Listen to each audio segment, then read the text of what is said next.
Meet Susan. Susan is a 23-year-old computer science student at the university. Today she has a semantics lecture which she is really excited about. Susan likes to get to the bottom of things, to reach understanding. She often reflects on possibilities, implications, applications, and consequences of what she's learning. Susan is characterized by a preference for deep learning. She spontaneously uses higher cognitive processes. Faced with a curriculum, she basically teaches herself.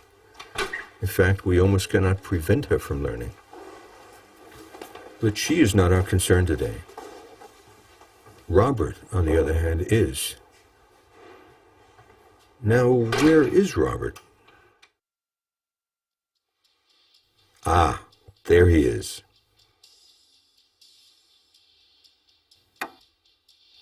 Robert is also a Homo sapiens, same age, also a student of computer science, and also has the semantics lecture today. However, Robert is a different type of student. His goal is not to achieve understanding. In fact, Robert doesn't really care about the learning in itself. His goal at university is different. His goal is to get a piece of paper and a handshake from an important man with gray hair, to pass exams, get a degree, and get a decent job.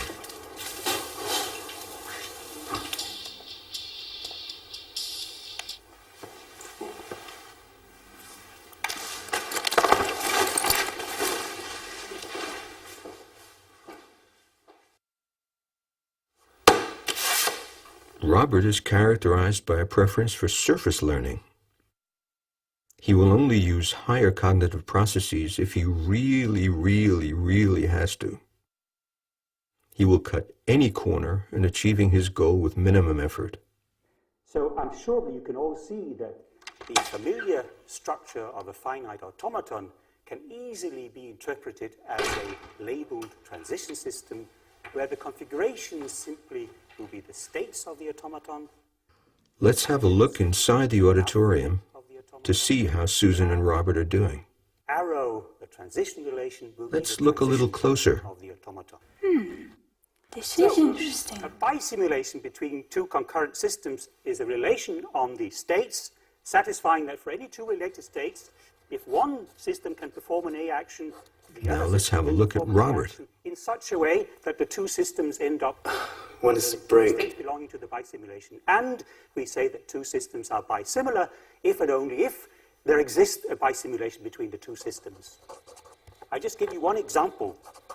If you think of a programming Here you might think that Robert is the only one to blame, possible values, that he's the only one responsible for his mediocre gain from the teaching. we can think of But Robert just has a different goal than Susan. instructions for describing He's merely responding to a system. constants. You have The statistics also carry an important message and suggest a different course of action. 20 or 30 years ago, there were mostly Susans at the universities. Nowadays, however, as student intake has increased dramatically, the Roberts now outnumber the Susans. This makes for a considerable problem which is important to tackle for any responsible modern society. But before we deal with it, Robert's learning that is, we need to take a look at the situation from a different perspective.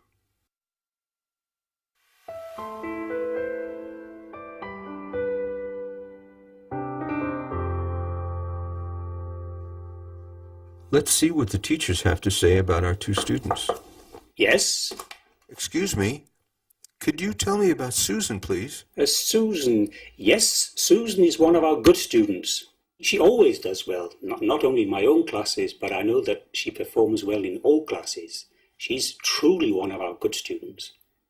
Then what about Robert? Robert. You know, the guy. Ah, Robert. Well, he's one of our bad students.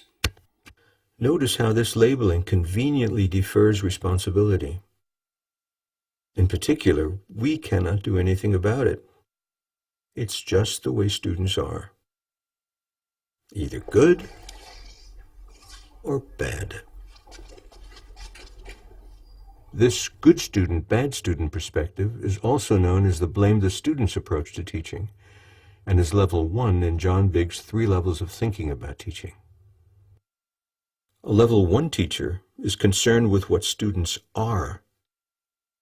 For him, the exam is a matter of sorting the good students from the bad. A level 2 teacher has the focus on the teacher and is concerned with what the teacher does. From this perspective, there are good teachers I made an animation yesterday, and you'll see the information in blue coming up and here. bad teachers. For the proof of lemma 37b, assuming that proposition 21g holds. This perspective is also known as the blame the teacher's perspective. A so-called good level 2 teacher will attempt to arm himself with an armada of teaching techniques, tips, and tricks. There are many types of level 2 teachers. However, common for most of these, apart from having a teacher focus, is that the result is passive students. We need to engage and activate the students. And then she said, it was the transition system.